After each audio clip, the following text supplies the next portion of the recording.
I'm very happy to introduce Professor Philippe Bijlenga, who is a neurosurgeon at the Geneva University Hospitals in Switzerland. He's specialized in neurosurgical pathologies, in particular brain vessel lesions and skull lesions. Professor Bijlenga is involved in several projects to improve the safety of neurosurgery procedures and to advance standards of care. Professor Bijlenga, the stage is yours. Thank you very much for the invitation, and thank you very much, Jennifer, for the introduction. So the topic today is to discuss about augmented reality assisted navigation and tumor resection techniques. So first of all, I'd like to let you all think about what we call surgical precision, as I think the public in general is thinking what surgical precision means as something which is extremely precise. And as we know as surgeons, we do our best, but the way we navigate still relies on anatomical landmarks and still could be improved. So what I will try to share today is the way we are increasing the precision of the surgery, precision of trajectories, the way we can actually see how we can be more conformational in the resection of tumors, are able to remove lesions by taking into account complex shapes, by avoiding collateral damage, and also get those difficult surgery performed quicker.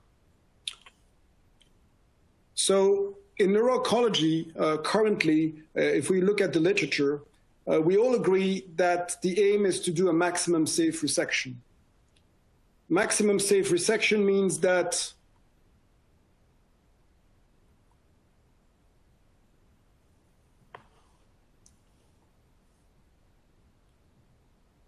you hear me? Yeah, we can hear you very well. I don't understand when it's jumping from one side to the other, but... Just push the slide you need, yeah. Yeah, so what I was saying is that neuro-oncology principal aim now is to go for maximum safe resection. And maximum safe resection, if we look at the literature, means that we are able to make a gross total removal of the tumor in most of the patients without inducing any new neurological deficits. So what we see in the literature currently doing a meta-analysis is that 75% of the patients can be treated with a gross total removal at the cost of 25% of the patient suffering of a new neurological deficit.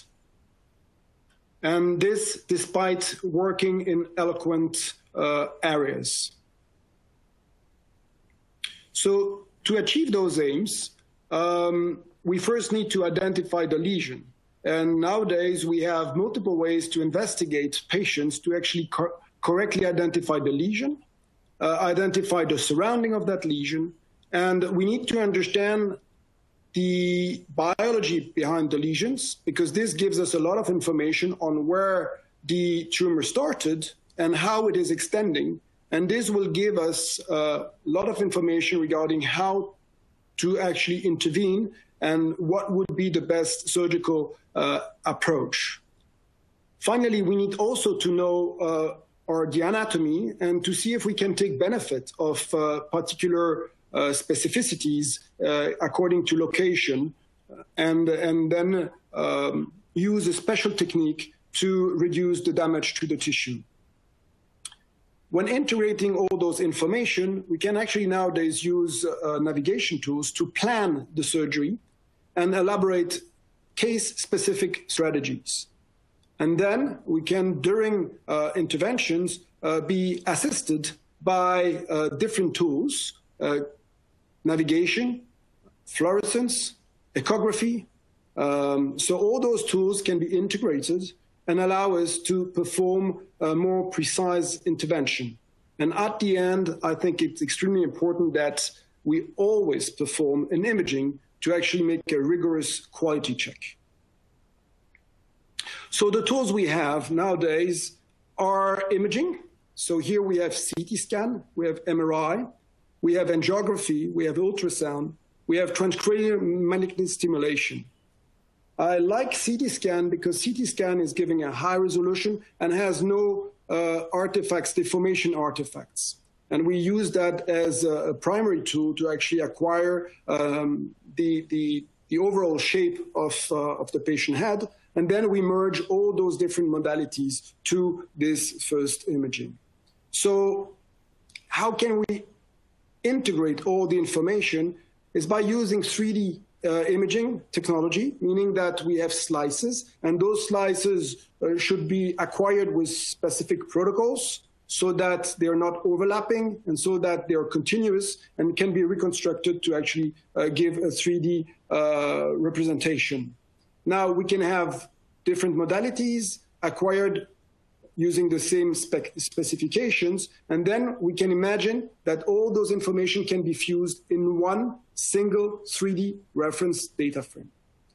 Once you have fused all the information into one 3D reference data frame, then you can extract information from those different imaging modalities, and you can represent that with volumes, and we call that process segmentation.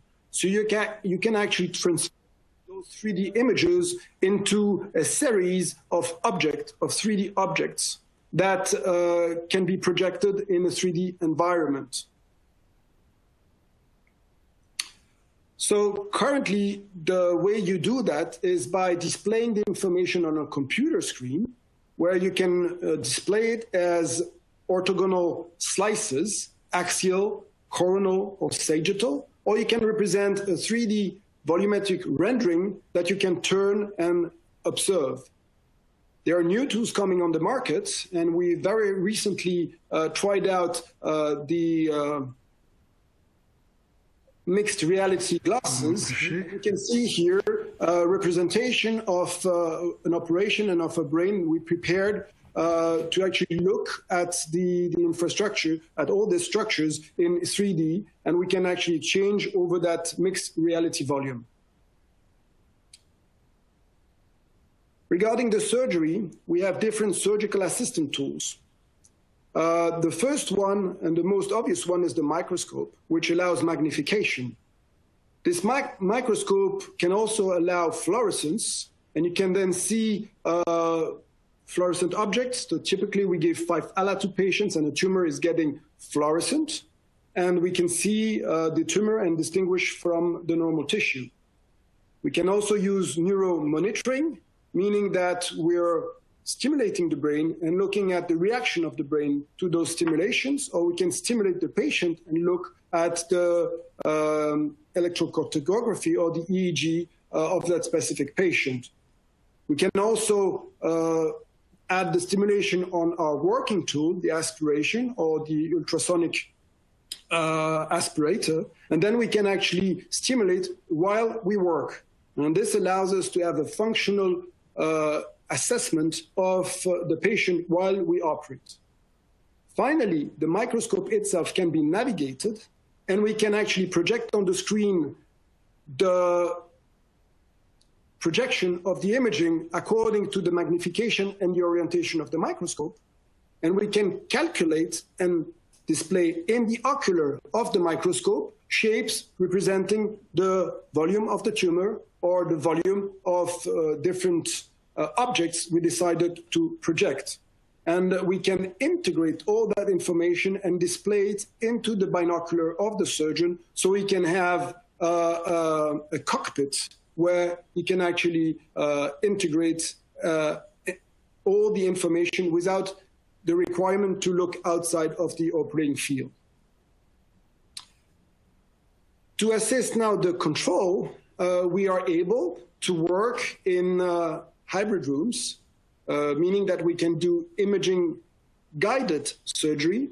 And we typically have angio suites where we can grab the high resolution 3D representation of vessels, and we can acquire intraoperatively new image to refresh the situation the patient is in. Or we can have intraoperative MR that allows to repeat the imaging during the operation to refresh our knowledge base and actually test and verify that we achieved the aims, or if we didn't, go for a second time, continue the surgery, and the patient will finally leave the room with the highest chance of having his tumor or his lesion treated. Now let me introduce a little bit virtual reality, augmented reality, and mixed reality, so we discuss on common grounds. Virtual reality, or VR, is a virtual environment, and you use devices that allow you to project yourself in that virtual environment. And this virtual environment can be shared, so it can be different people, multiple participants to an action in a virtual environment. This is virtual reality. Augmented reality is looking at reality through a device that allows you adding information so you have a better understanding of your reality. And mixed reality is adding in the real world virtual objects and interact with those virtual objects as if those virtual objects were real. So typically here, you can interact with a virtual screen. You can watch whatever you want on that screen. And you will see in surgery, there are different ways to actually use mixed reality. So in other ways, here is an image of a reality, the Swiss Alps. And here is a model of the Swiss Alps seen from exactly the same point of view. Now you have the physical world and you have a model. Now, if you take a camera, nowadays you can actually add on the image the GPS location of where you took the picture, the altitude, and even maybe the direction you were looking at. And if you print it on the image, you add information on the image, and here you actually have abstract information, augmented reality. Now, there are applications allowing to show the profile of the mountains you have in front of you as calculated from your position. And this calculation is accurate, but not as precise as it should. And that's why it's interesting to actually interact with make the model interact with reality, so you can manually readjust the profile of the mountains to the real profile of the mountains you see, and then you can be sure that actually you can identify correctly every peak and name it correctly. And this is image-associated information AR. On every iPhone or every device, mobile or personal assistant, you can have an application showing you all the aircrafts which are flying in the sky. So there is a continuous mapping of the air traffic. And you can actually also have application that overlay on top of what you look at the information regarding the aircrafts that are flying over your head. And this is real-time updated models and real-time associated information, mixed reality. So now we introduce those basic concepts. I will show you how we can apply that to surgery. So the first step is to plan the surgery. So you identify the lesion, you identify structures at risk, and you segment those lesions, you tag them, so you can use them later on. You can also define an optimal surgical trajectory, and you can also show or define optimal patient position vertical trajectory or vertical line. So here you see the tumor, you see the ventricle, we identify the thalamus, the lateral geniculate body, vessels, and vessels are excellent reference structures. And here we decided for an optimal trajectory. We looked at the environment around the ventricles, the basal ganglia, and then we looked at what was the perfect patient position prior to the surgery with defining a vertical line going through the lesion.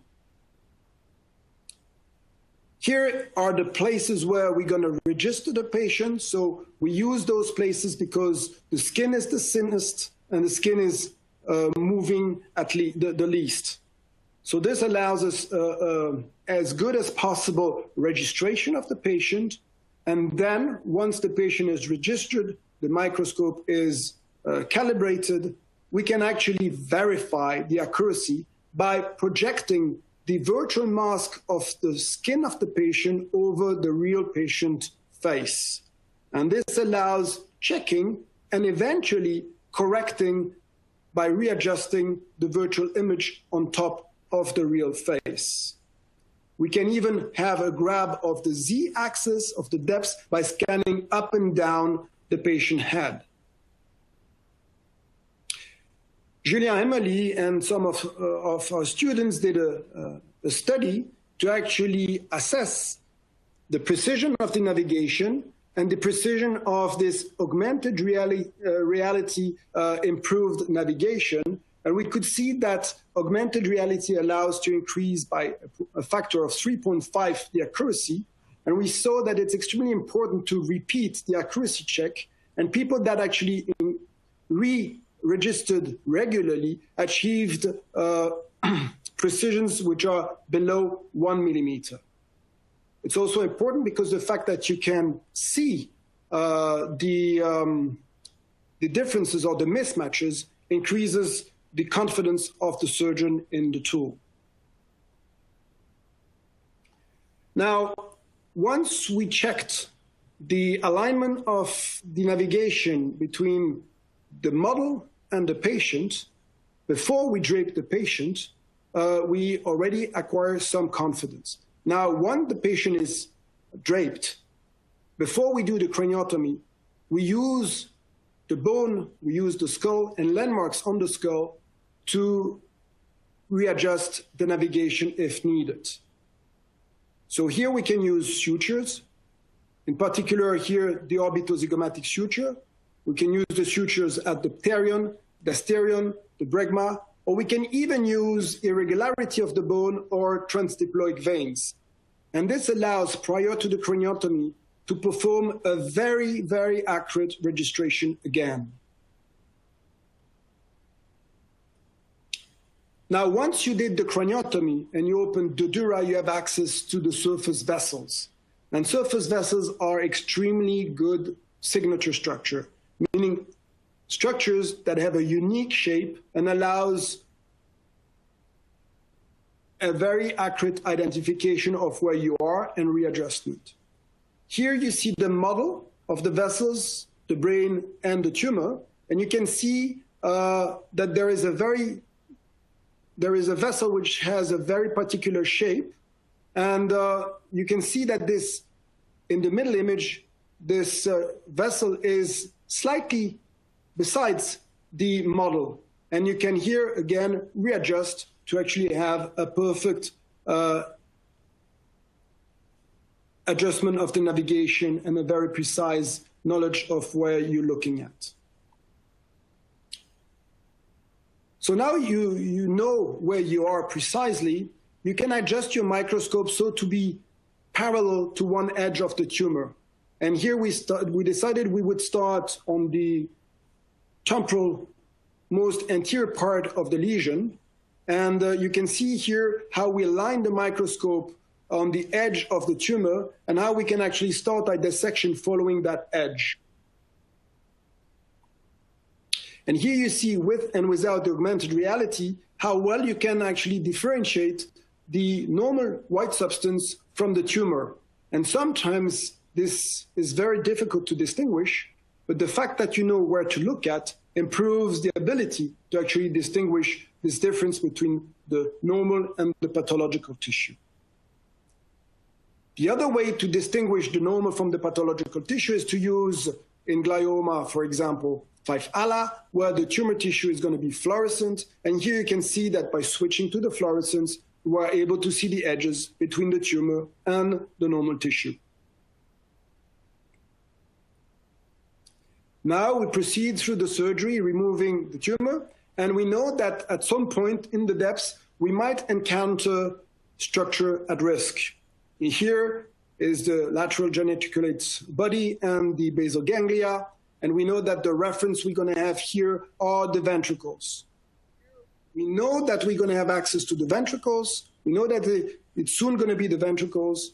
And here you can see the image just before and after opening the ventricle. And the fact that we know very precisely when we're going to expose a structure and to actually have the experience that it really happens when you want and exactly precisely where you want, it increases the confidence.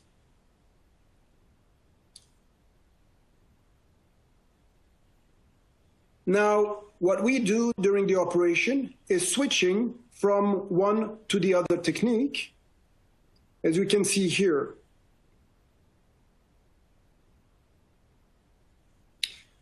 So here you see that we're following the edge of the augmented reality, and then we actually see the fluorescence. We are then working along the fluorescent line where you see the difference between the pink and the blue, and we actually readjust or switch from one to the other. And if we see that there's a mismatch, we try to understand why.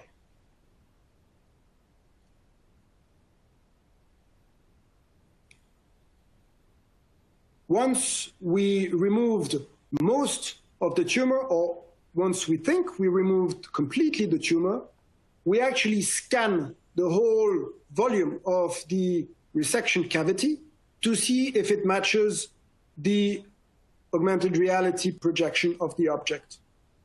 And this again helps us identify places where we might have overlooked a lesion.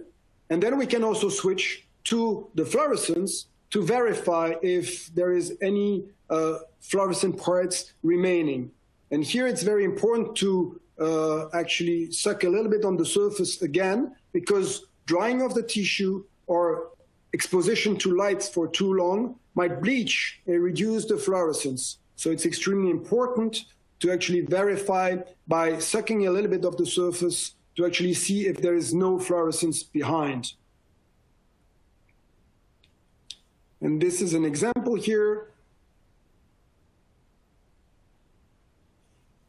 where you can see that we are scrubbing a little bit, and then we are looking again, and we see that there is remaining fluorescence in the depths.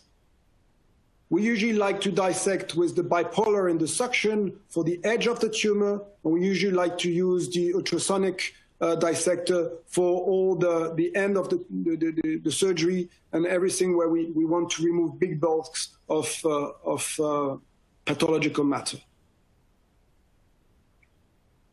And once we finish the surgery, we do this MRI final check where we compare one-to-one, slice by slice, the preoperative and intra or postoperative imaging to look for any tumor remnant. And you will see that very often the shape of the brain is changing because we remove the mass. So we really have to realign and check that there is no remaining tissue. So now we have, I would say, a standard operating procedure regarding how to calibrate the microscope, how to register the patient, how to verify and continuously monitor the precision of the navigation, and how to use best augmented reality with fluorescence and with the microscope as a magnifier. We now think about using those tools to develop more standardized procedures to explore different regions. So we try to find out if we can define safe volumes for surgery, looking at the traditional landmarks and the traditional techniques to perform different lobectomies. So here, for example, regarding temporal lesions, as we just saw in the example I showed, we identify some structures as signature structures to register. Typically, the lateral sulcus and all the vessels in the lateral sulcus are very good structures to use as a signature structure to monitor the precision of the navigation. The vein of Labbe also is a very good signature structure that can be used. And finally, inside the temporal lobe, the ventricle, the temporal horn of the ventricle, is also a very good signature structure. In the insula, we can use all the vessels at the surface of the periinsular sulci, and the M2 branches. So that is to monitor accuracy. And then we can define structure at risks that we'd like to avoid, or that delineate volumes of safety. And here we typically have the optic radiations, the myoloops, or the hippocampus as target structures, or more in the depths, the basal ganglia, the lenticular nucleus. And we can even have fiber tracts. And here in the temporal lobe surgery, the important fiber tract we always look for is the IFOF. Now for frontal lesion, we can do the same work. So we can identify signature structures. And here, callosal marginal artery and MCA are of utmost importance. And target structure could be the caudate nuclei, the fornix, the IFG, the anterior preferred substance that delineate the most posterior aspect of the resections, and the corticospinal tract.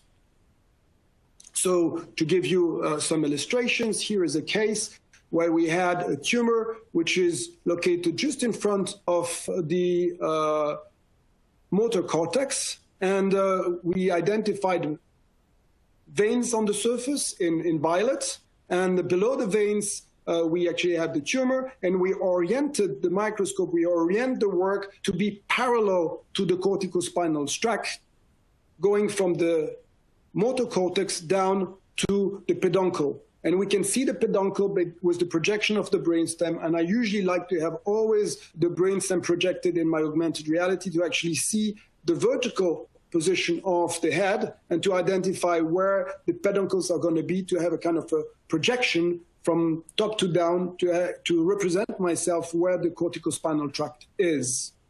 So in the middle, you see the tumor. You see in the back of the tumor, the corticospinal tract. And on the right, you have the simulated surgical view where you have the tumor just between the two violet veins, lightly in red. And then in the back, in blue and light blue, the motor cortex. And then the corticospinal tract going down to the cerebral peduncle on the brainstem. So that's the surgical view. And what you see here is the projection of the tumor. You see the vessels that we were virtually identifying before the operation that perfectly match the reality. And what we did here is, knowing exactly where the motor cortex is, we slipped an electrode over the motor cortex to actually get the intraoperative corticography and neuromonitoring. That is another case where we can illustrate how we can actually have access to the deep structures. So here we modeled the callosal marginal artery, the ACOM, and the carotid and the sylvian in red. That allows you to identify the margin of an anterior frontal mass you would like to remove. You have in light blue the ventricles, and you have the caudate in right, and you have the corpus callosum in yellow at the left side of the image. And down there, you can see inside the ventricles in violet the ostium of the Monroe connection between the third ventricle and the lateral ventricle and the fornices. And those are all structures you can use during the operation to realign your navigation, and so have a very useful and precise navigation.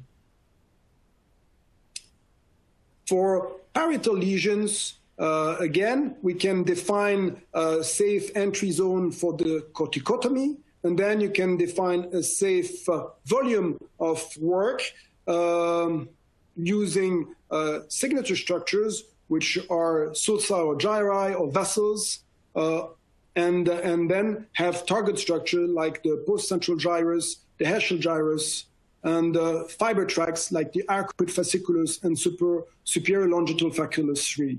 So those are structures you can really project during the operation, and while you can re-register your navigation, you can really rely on those information. What you can even do is monitor the white matter by stimulating the fibers. And this is a case of a parietal lesion that we removed through a postcentral gyrus incision and a parietal inferior sulci opening. And you see here that we planified two different trajectories.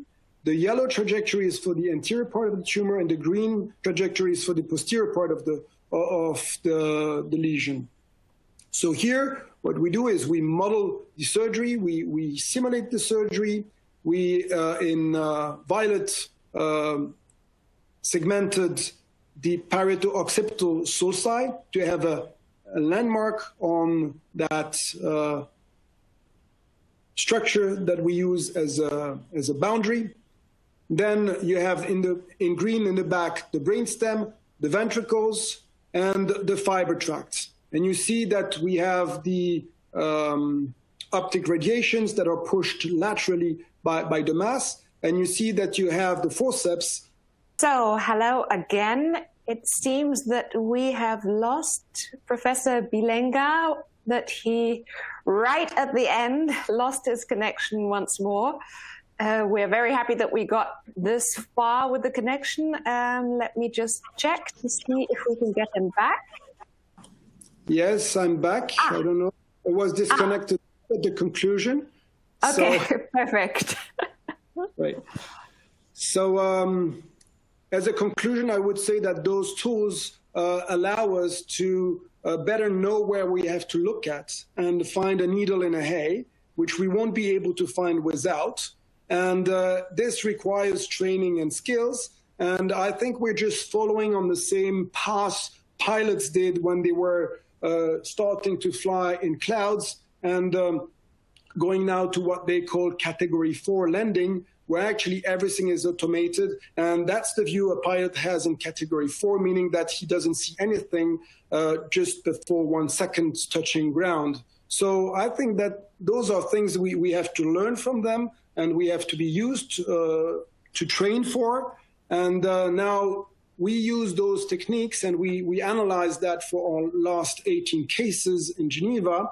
And I was a bit disappointed. I thought we would be achieving better results, but we have a gross total removal rate of 72%, which is just equivalent to the literature, but a slightly better neurological outcome with only 16% of our patients suffering of new neurological deficits. But I think we can still improve, and I think that we can really aim for numbers like 85, 88% of gross total removal with less neurological deficits in the future for people being operated even in eloquent areas. So thank you very much for your attention. I'm ready to take the questions. Well, thank you so much, Professor Bijlenga. Thank you very much for making it through, even due to the technical issues. I apologize for all the technical issues also to you, dear viewers, but thank God we managed it, and we even managed to get to the conclusions.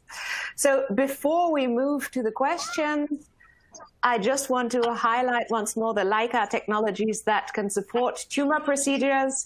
Those are the RVO Digital Augmented Reality Microscope, the M530 OHX Surgical Microscope, and Glow 800 Augmented Reality Fluorescence. If you are interested in learning more about these technologies, please do not hesitate to request your own private session. You can see on the slide there are numerous possibilities. You can just choose what is the best possibility for you, and then you can contact our Leica experts, and they'll be happy to give you your private session. So now we would like to take a look at the questions. Thank you very much for submitting the questions, and let's see what we have first up. So can we get our first question on the slide? Yes. Dear Professor, how does it approximately take, probably how long does it approximately take to get all those pre-operative planning to get injected in the eyepiece? And is it always useful? So you can have you can do it different ways. If you, in an emergency case, you don't need to do any segmentation, and you can have everything installed and projected in the eyepiece within 5 minutes.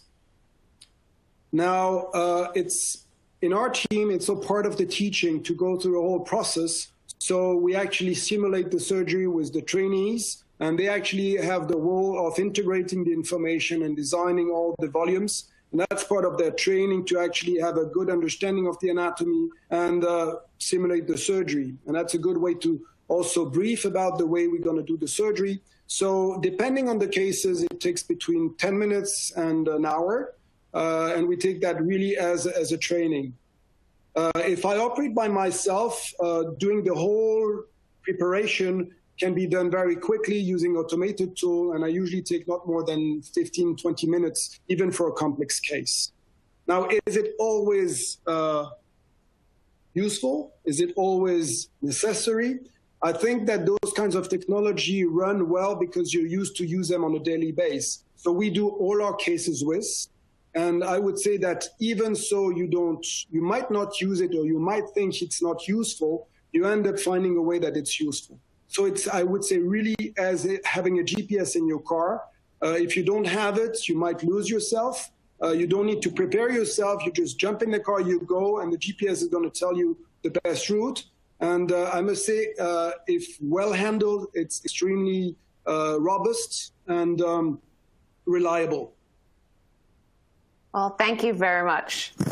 Then next up, our viewers would like to know the next question. Can I? Yes. How do you create the brain models other than brain surfaces? Which software are implemented here? So there are different products available on the market. What I showed was using iPlanet Elements software from BrainLab, but similar things can be done with Medtronic and Stryker. So, yeah. Okay, thank you so much. Then let us take a look at the next question. So next up, we have on our slide, lots of data can be generated. How can this be used to enhance real-world information for the next cases? Yeah, that's a question that can be read in different ways.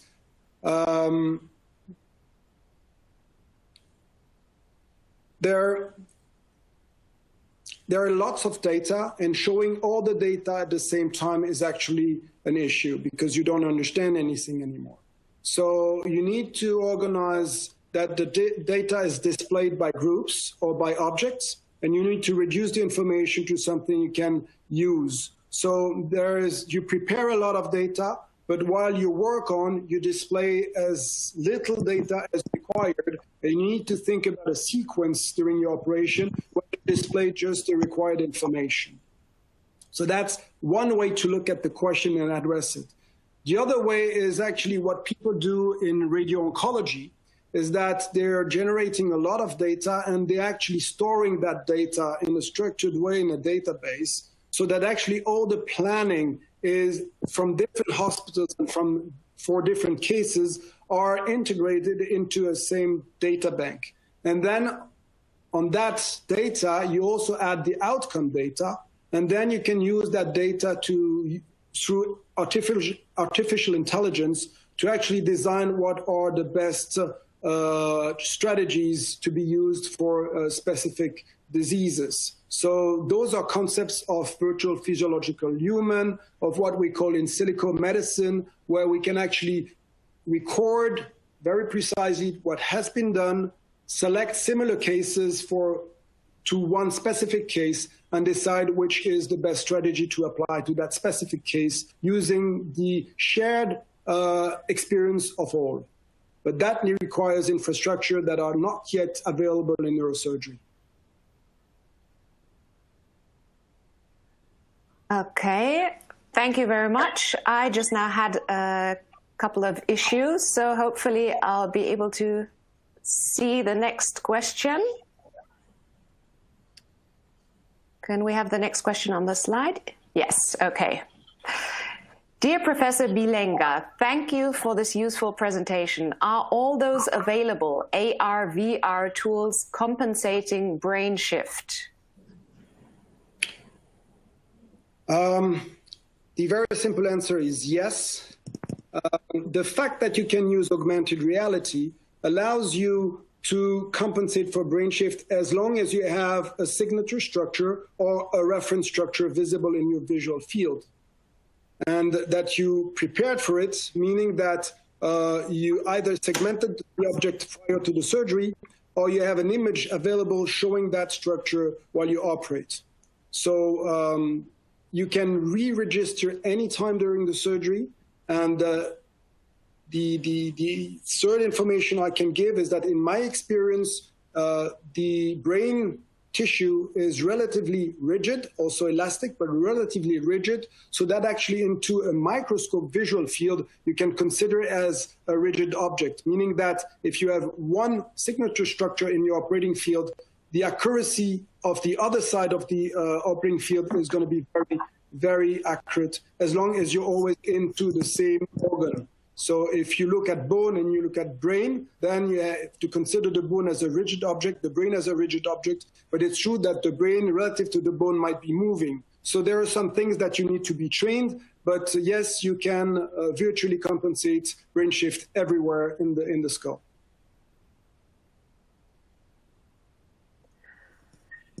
Okay, unfortunately, I am experiencing some technical issues, so I cannot hear you. I can only guess that you finished answering the question. So if we can move to the next question, as far as I know, the audience can still hear you. It's just an issue on my side, but I will have to try and lip read a little and see when you finished answering the question. The next question is, what do you think about the use of 3D printed models to practice for a brain tumor surgery? How is your experience with that?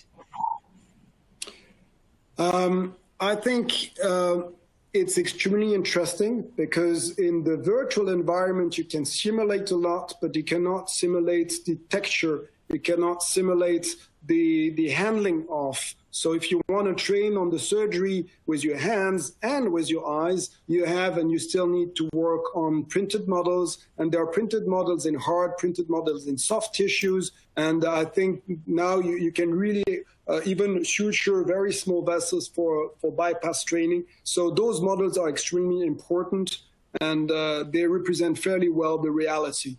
But I think it's an adjunct, so you can train the strategy using simulators and virtual environments, and you can train physically on those printed models. And I deeply encourage the use of them. Well, it's a shame that I couldn't hear your answer because I would have been very curious to hear what it is, but I'm sure my colleagues will be able to tell me later. So we've got one final question coming up. So let's take a look at our final question. Can we have it on the slide? So I can't see a new question on the slide in case, now I can.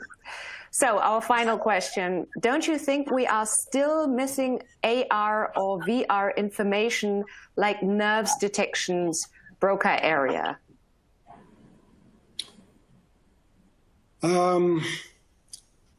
Well, I think there is a lot of information available. You can actually, using transmagnetic brain stimulation or by recording with monitoring, neuromonitoring, you can have access to a lot of information.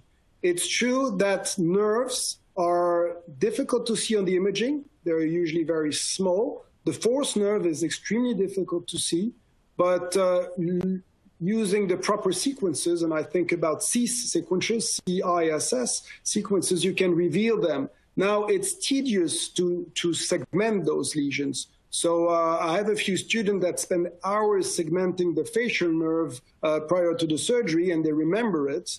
They did a couple of times, and now they know where the facial nerves are. But it's true that for daily surgery, it's very tedious to do it. So yes, we would like, and it would be very interesting to use other ways to see the nerves. And I think there are people working on possibilities to actually show the nerves, enhance the nerves by using microscopic techniques. So I think there are lots of opportunities, and I think we can integrate all those opportunities into the new tools. But nowadays, I think the first step is that people actually use those tools already. So, and that requires training. Well, thank you so much, Professor Bijlenga, for your time, for your passion, for giving us the insights into your work. Thank you, dear audience, for your time, for your participation, and of course, for your questions. Our Leica 2021 online Neurosurgical Visualization Summit is continuing until Saturday. So take a look at the schedule and feel free to register for more sessions if you want to gain more great learnings. And with that, I would like to hand the word over once more to you, Professor Bijlenga, for some closing remarks. Well, thank you very much for the invitation, and thank you very much for the platform, which was a bit shaky, but I think the audience had the main message, and it's sad we cannot see live, and I hope that soon we're going to be able to have normal meetings again. Thank you very much. Thank you very much, everyone. Have a fantastic day and see you hopefully in one of the upcoming sessions.